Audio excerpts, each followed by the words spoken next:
Hello everyone, welcome to I exam B. दोस्तों, I exam B के agriculture YouTube channel Agribee में आप सभी का बहुत स्वागत है।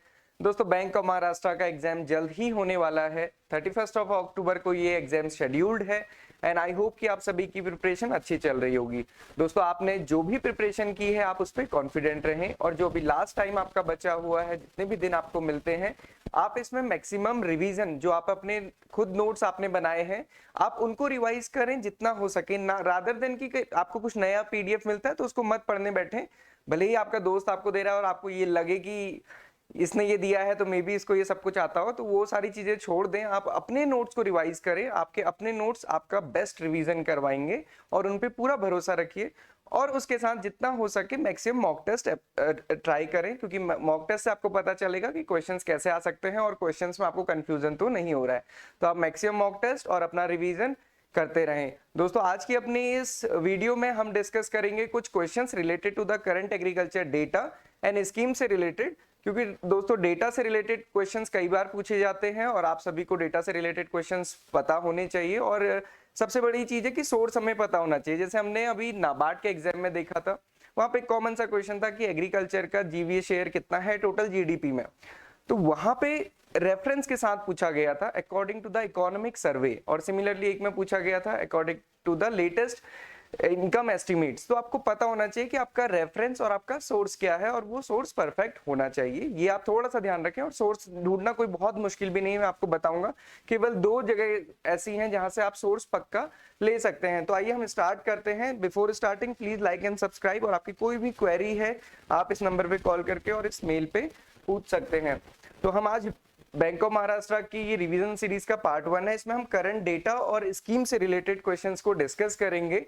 पहले आज के अपने इस पार्ट में हम करंट डेटा पे थोड़ा सा स्पेसिफिक रहेंगे। और दोस्तों, मैं आपको बता दूं कि मैं इसका पीडीएफ अपने एग्रीबी यूट्यूब चैनल टेलीग्राम चैनल पे हम लोग इसको अपलोड कर देंगे, तो आपको वहां पे इसका पीडीएफ भी मिल जाएगा। तो अभी हम आगे बढ़ते हैं। सबसे पहले जैसा मैंने आपको बताया था कि आपको रिवीजन अपने नोट्स और दूसरा मॉक टेस्ट करना है, तो I exam B is providing the mock test free of cost. तो आप यहाँ पे जाके मॉक टेस्ट दे सकते हैं, आपको 2 full length mock test free मिल जाएंगे। इसके अलावा फॉर प्रैक्टिस आप आईबीपीएस एएफओ के मॉक टेस्ट को भी दे सकते हैं। यहाँ पे हमारी आई एग्जाम बी की साइट पे ये मॉक टेस्ट आपको फ्री ऑफ कॉस्ट मिल जाएंगे। तो आप ये सारे टेस्ट देके जरूर जाएं। जितना ज्यादा आप टेस्ट देंगे उतनी अच्छी आपकी प्रिपरेशन होगी। तो स्टार्ट करते हैं पहले क्वेश्चन से। तो आप सभी को पता है एग्रीकल्चर सेंसस होता है, सिमिलरली लाइव स्टॉक सेंसस होता है और वेरियस सेंसस होते हैं, जैसे पॉपुलेशन सेंसस होता है।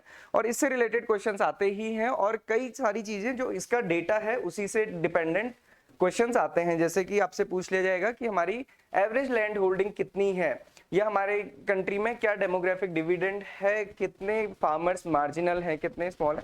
वो जो भी सारी चीजें होती हैं, अगर आपको क्यूरियोसिटी रहती है कि वो डेटा कहाँ से आता है, तो वो डेटा सारा कुछ अकॉर्डिंग टू एग्रीकल्चर सेंसस आता है। तो अभी जो हमारा लेटेस्ट एग्रीकल्चर सेंसस था, agriculture census 2015 and 16 is dash in series and what is the time interval of agriculture census।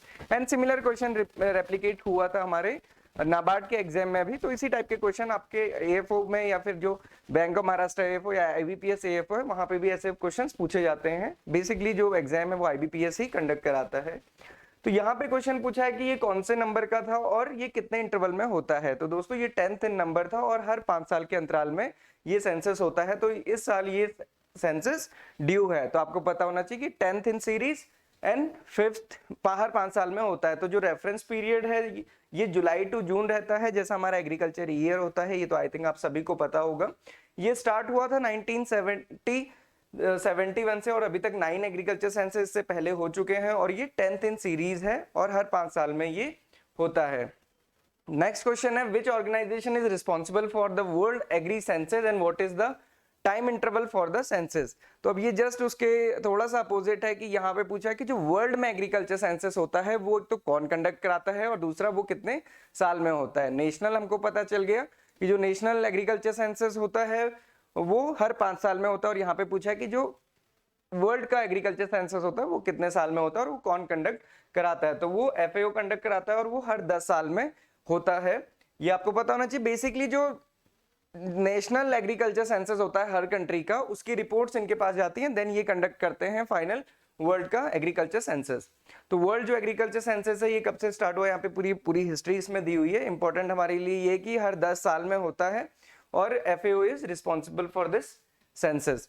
Then next question is, according to the size classification by the agriculture census, what is the range to be in the small category of land holding? So this is the important question and आप ऐसे question जरूर mark करके जाएं, क्योंकि अगर current agriculture से या फिर इस टाइप के क्वेश्चंस आते हैं तो क्वेश्चंस यही होते हैं। जो इससे पहले हमने 2 क्वेश्चन देखे, अगेन वो थोड़ा सा डिफिकल्टी लेवल हम उसका ऊपर कह सकते हैं, but these are the common and the basic questions. ये बहुत बेसिक और कॉमन क्वेश्चन है, तो इनकी प्रोबेबिलिटी बहुत ज्यादा रहती है कि आपको जितना भी हमारा क्लासिफिकेशन है वो आपको पता रहे। अगेन क्लासिफिकेशन कब फिक्स होता है, जब एग्रीकल्चर सेंसस होता है। तो एग्रीकल्चर सेंसस के साथ ये क्लासिफिकेशन चेंज भी होता है, तो आपको अपडेटेड रहना होता है according to the agriculture census. आप ये देखें कि अगर कोई पुराना रेफरेंस है 2015 से पहले का, तो वो अभी वैलिड नहीं होता, क्योंकि इस वाले सेंसस में मीडियम क्लास को भी इसमें ऐड किया गया था। तो यहाँ पे पूछा कि स्मॉल फार्मर हम किसे कहेंगे, वो किस कैटेगरी में आएगा। तो इट इज वेरी सिंपल, ये 1 से 2 हेक्टेयर होता है। कंप्लीट क्लासिफिकेशन अगर हम देखें according to the agriculture census, marginal farmer कौन है, जो लेस देन 1 हेक्टेयर जिसके पास लैंड होल्डिंग है। स्मॉल कौन है, जिसके पास 1 से 2 हेक्टेयर की लैंड होल्डिंग है। मीडियम एंड सेमी मीडियम के लिए semi medium 2 to 4 and medium 4 to 10। ये आप ध्यान रखिएगा, ये क्वेश्चन पूछा गया था इस बार जो नाबार्ड का एग्जाम हुआ था, NABARD grade B grade A के दोनों शिफ्ट में इससे एक क्वेश्चन था, एक में स्मॉल, एक में मार्जिनल, एक में मीडियम।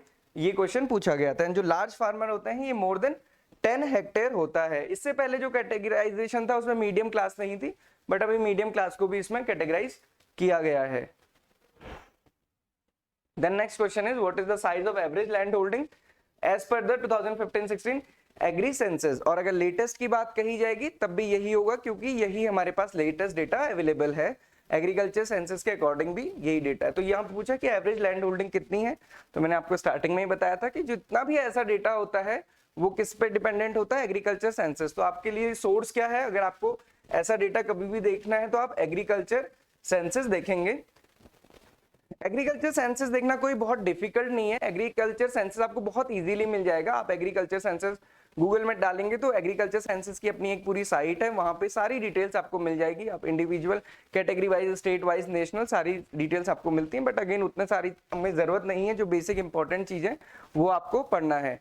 तो यहाँ पे ये पूछा गया कि व्हाट इज द एवरेज। तो व्हाट इज द एवरेज, जो अभी हमारे पास एवरेज लैंड होल्डिंग है वो कितनी है, 1.08 हेक्टेयर।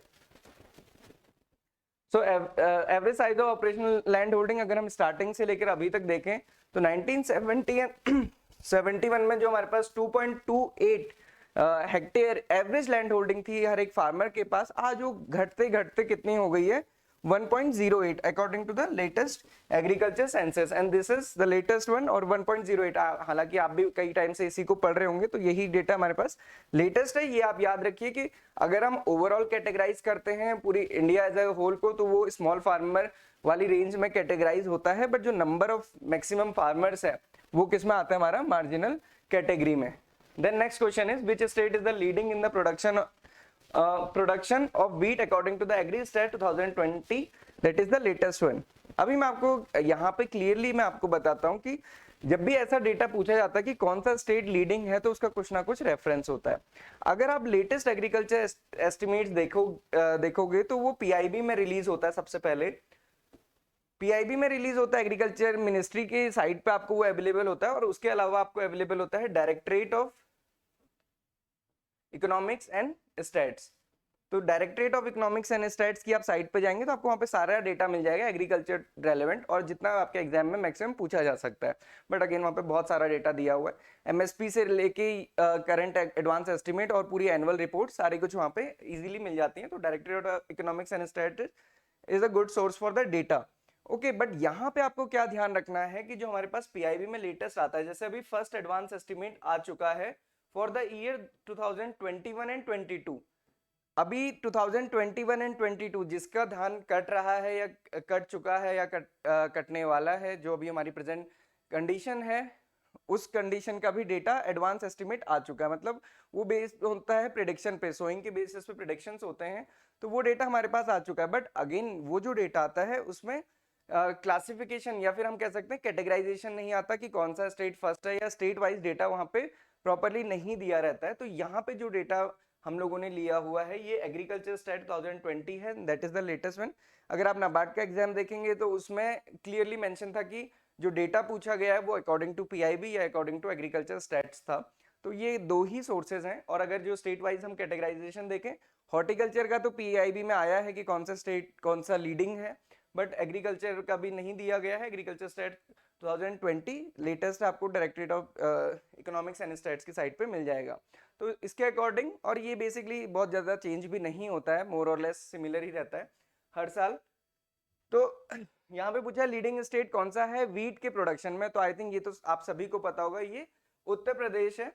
उत्तर प्रदेश क्यों है, कई बार डाउट होता है पंजाब क्यों नहीं है, जबकि पंजाब की प्रोडक्टिविटी अच्छी है। तो आप ये सिंपल इसको लॉजिक लगा सकते हैं कि यूपी का एरिया बहुत बड़ा है, एरिया बड़ा होने की वजह से वहां पे जो हमारा सोइंग एरिया है वो बहुत ज्यादा है, और डेफिनेटली हार्वेस्टिंग भी ज्यादा होगी या यील्ड हमारी ज्यादा वहां पे हमको मिलेगी, और बाकी कंडीशंस भी यहाँ पे अच्छी हैं as compare to other state. Madhya Pradesh में भी एरिया ज्यादा है, बट अगेन वहां पे थोड़ा सा कॉन्स्टेंट है इरिगेशन फैसिलिटीज का।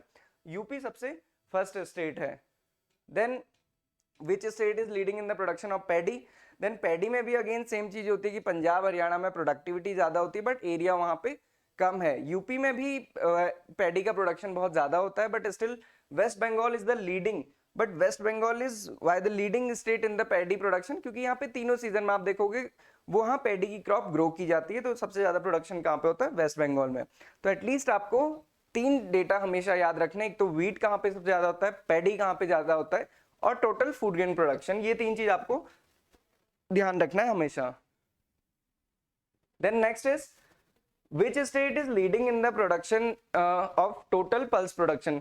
टोटल पल्स प्रोडक्शन में कौन सा लीडिंग स्टेट है, तो अगर आप देखोगे अकॉर्डिंग टू द लास्ट, जो अभी हम एग्रीकल्चर स्टैट्स 2020 की बात करें, directorate of economics and stats, उसके अकॉर्डिंग ये जो इसका सही आंसर है राजस्थान, बट आपने मैक्सिमम टाइम देखा होगा मध्य प्रदेश है, और अभी जो लेटेस्ट पल्स का एस्टिमेट आया है उसके अकॉर्डिंग अगेन ये मध्य प्रदेश है, बट अगर ये वाला डेटा आप देखेंगे तो इसमें राजस्थान को लीडिंग स्टेट बताया गया है। तो आप जब भी इसको आंसर करें तो आप अपना रेफरेंस देख लें, otherwise Rajasthan and MP, and अभी जो लेटेस्ट है that is the MP is the leading state. Then which state is leading in the production of total food grain production, तो अगेन जहां पे पैडी वीट सबसे ज्यादा होगा वहीं पे टोटल फूड ग्रेन भी ज्यादा होगा, so UP is the correct answer for this. Then ये आप देख सकते हैं ये कंप्लीट टेबल है यहाँ पे, ये जैसा मैंने आपको बताया एग्री स्टैट्स 2020 के अकॉर्डिंग यहाँ पे डेटा है। तो राइस के लिए वेस्ट बंगाल, वीट के लिए यूपी, मेज के लिए कर्नाटक, टोटल न्यूट्री सीरियल्स के लिए राजस्थान, पल्सेस के लिए यहाँ पे राजस्थान है। हालांकि आप देख सकते हो कि डिफरेंस बहुत कम है, यहाँ पे डिफरेंस बहुत ज्यादा नहीं है। टोटल फूड ग्रेन में again UP is the number 1। Then who is the leading state in the production of sugar cane production, sugar cane के प्रोडक्शन में नंबर 1 स्टेट कौन सा है, ये अगर मैं ध्यान करूं, जब हम लोग पढ़ते थे उस टाइम पे महाराष्ट्र हुआ करता था, बट आज के टाइम पे UP is the leading state in the sugar cane production. तो ये भी आपको पता होना चाहिए जो हमारी कमर्शियल क्रॉप्स या फिर कैश क्रॉप्स है उनका सबसे ज्यादा प्रोडक्शन कहाँ पे है। शुगर केन का आप देखोगे यूपी, कॉटन का गुजरात, जूट एंड मेस्टा का West Bengal, rapeseed mustard Rajasthan, oil seed Rajasthan. तो ये आपको देखना है। This is again I am telling you agri stats 2020, आप साइट पे जाके भी डेटा चेक कर सकते हैं। बहुत ज्यादा डेटा से रिलेटेड क्वेश्चन नहीं आते हैं, जो लेटेस्ट डेटा होता है जो पीआईबी में होता है वहीं तक आता है, बट अगेन आप पढ़ के सारी चीजें जाएं। Then what is the total production of livestock according to the livestock census, और ये आपको मिलियन नंबर में बताना है कि according to the livestock census कितना livestock की population है। So it is 536 million। livestock census के according अगर आप देखोगे तो हमसे यहाँ पे total livestock क्या पूछा था, so it is 536.76। अदरवाइज जो कैटेगराइजेशन है cattle, buffalo, bovine, sheep, goats, ये सारा यहाँ पे टेबल में दिया है। मैंने जैसे आपको बताया कि मैं आपको इसका पीडीएफ प्रोवाइड करा दूंगा टेलीग्राम चैनल में, तो आप वहां पे देख सकते हैं। तो आगे बढ़ने से पहले मैं आपको बता दूं आईबीपीएस एसओएएफओ जो अभी हमारा मेन एग्जाम रहेगा इस साल का, मैक्सिमम स्टूडेंट्स इसके लिए प्रिपेयर करते हैं। कई बार मैंने पोल कंडक्ट कराए हैं तो उसमें भी मुझे पता चलता है कि मैक्सिमम फोकस आप लोगों का आईबीपीएस एएफओ में ही है। तो दोस्तों इसकी तैयारी अभी से करें, अच्छे से करें, बहुत जल्द इसका नोटिफिकेशन आ जाएगा। तो आप आईबीपीएस एएफओ को अपने अकॉर्डिंग, आपको प्रीलिम्स या फिर मेंस किसमें आपको लगता है कि आप किसमें आपकी थोड़ी सी स्ट्रेंथ कम है, आप उसके अकॉर्डिंग प्रिपरेशन कर सकते हैं। और अगर आप ये प्रिपरेशन हमारे साथ करना चाहते हैं तो आप सब्सक्राइब कर सकते हैं हमारे कोर्स को। हमारे कोर्स में आपको video lessons, study notes, practice test and live sessions मिलते हैं फॉर योर प्रिपरेशन। इसके अलावा mock test and chapter test वगैरह सारी चीजें आपको मिलती हैं। तो आप प्रीलिम्स या मेंस अपने अकॉर्डिंग चूज करके आप अपनी पढ़ाई कर सकते हैं। Then next question is what is the total horticulture production of country according to the second advance estimate of 2020 and 21। Okay, सो यहाँ पे क्लियरली लिखा है सेकंड एडवांस एस्टिमेट। तो आप सभी को पता होगा सेकंड एडवांस एस्टिमेट कब आया था हमारा, जुलाई में। तो उसके अकॉर्डिंग कितना हॉर्टिकल्चर प्रोडक्शन है ये पूछा गया। So the correct answer is 329 million ton. Horticulture के 3 एडवांस एस्टिमेट आते हैं और जबकि जो क्रॉप प्रोडक्शन है उसके 4 एडवांस एस्टिमेट जनरली आते हैं एक साल में। तो हॉर्टिकल्चर का आप देखोगे लास्ट ईयर का जो फाइनल था it is 320 million ton. First advance estimate में 326 था, अभी 329.86 मिलियन टन।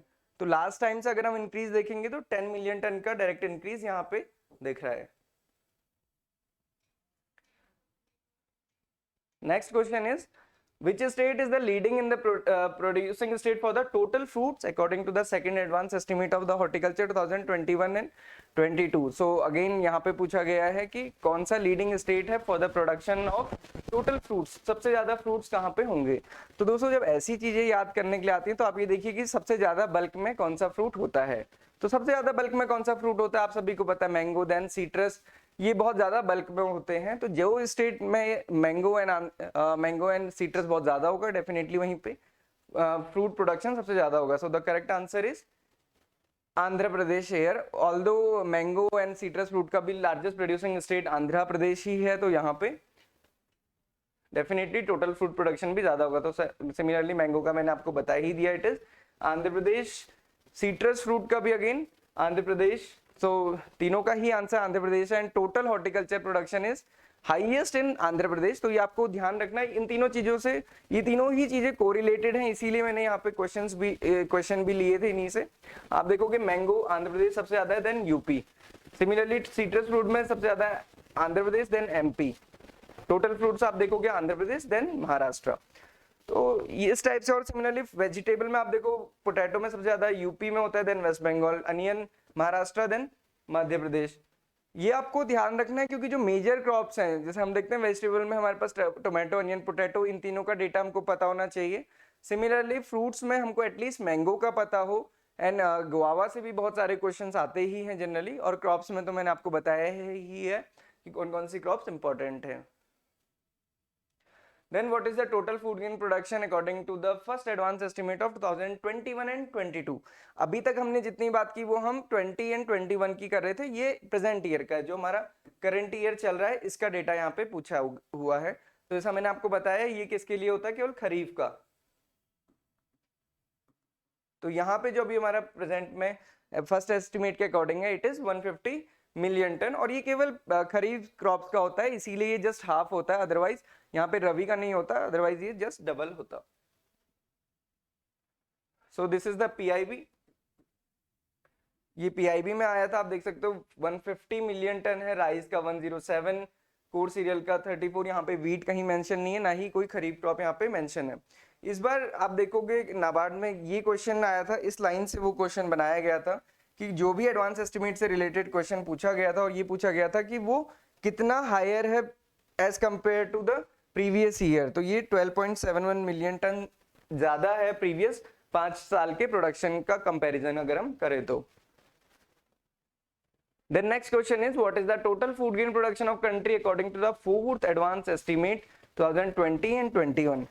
अब आप कहेंगे इतना सारा डेटा हो गया, आपको याद क्या क्या करना है। आपको एटलीस्ट जो हमारा करंट प्रोडक्शन है फूड ग्रेन का वो पता होना चाहिए। उसके लिए मैं आपको यहाँ पे समराइज कर देता हूँ। जो हमारा fourth and final advance estimate है लास्ट ईयर का, लास्ट ईयर क्या था 2020 एंड 21 का, और जो अभी प्रेजेंट चल रहा है उसका फर्स्ट एडवांस एस्टिमेट आ चुका है। क्योंकि ये आ चुका है इसलिए ये इंपॉर्टेंट है। ये 2021 एंड 22 का है, इतना एटलीस्ट आपको पता करके जाना है। सो ये 308 मिलियन टन है और ये अभी हमने देखा 150 मिलियन टन। तो ये आपको जस्ट पता होना चाहिए कि जो हमारा लास्ट ईयर का फाइनल फूड ग्रेन एडवांस था वो 308 मिलियन टन था, और अभी जो फर्स्ट चल रहा है इस ईयर का करंट ईयर का ये 150 मिलियन टन है। तो यहाँ पे पिछले बार का ही पूछा गया, तो 308 will be the correct answer. तो ये आपको पता होना चाहिए।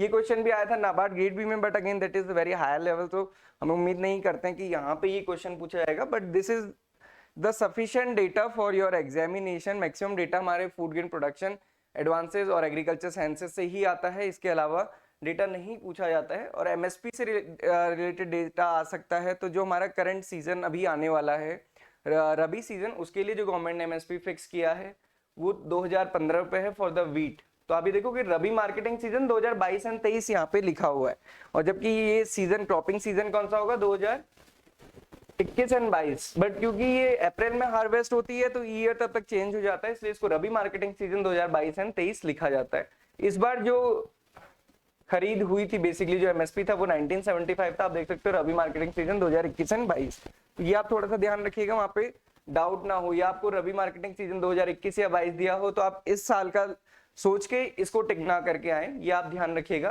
तो ये 40 रुपए का इसमें एब्सोल्यूट इंक्रीज है, बाकी क्रॉप्स का इतना इंपॉर्टेंट नहीं होता, वीट का ही जनरली पूछा जाता है। सो अगेन जैसा मैंने आपको स्टार्टिंग में ही बताया था कि आप अपनी प्रिपरेशन कैसे चेक करें, मॉक टेस्ट देके मैक्सिमम मॉक टेस्ट दें, आपको ये बिल्कुल फ्री मिल जाएंगे हमारी साइट पे। आप हमारी साइट पे जाएं, मॉक टेस्ट पे जाएंगे, मॉक टेस्ट पे बैंक ऑफ महाराष्ट्र के आपको मॉक टेस्ट बिल्कुल फ्री मिल जाएंगे। इसके साथ ही आप IBPS SO AFO के मॉक टेस्ट भी जरूर अटेम्प्ट करें, क्योंकि ये भी एग्रीकल्चर सब्जेक्टिव पार्ट से ही क्वेश्चंस रहते हैं, तो आपकी बेसिकली प्रैक्टिस हो जाएगी यहाँ से भी। सो मैंने आपको बता ही दिया कि अगर आप हमारे साथ प्रिपरेशन करना चाहते हैं तो एग्जाम्बी इज ऑफरिंग द कोर्स, तो आप इसको जरूर सब्सक्राइब करें। आपकी कोई भी क्वेरी है तो आप हमें इस नंबर पे कॉल कर सकते हैं, यहाँ पे फोन कर सकते हैं, और हमारे यूट्यूब चैनल को जरूर सब्सक्राइब एंड लाइक करें, सो दैट कि आपको रेगुलर वीडियोस मिलती रहें। So this is all for today, thank you students and have a nice day ahead.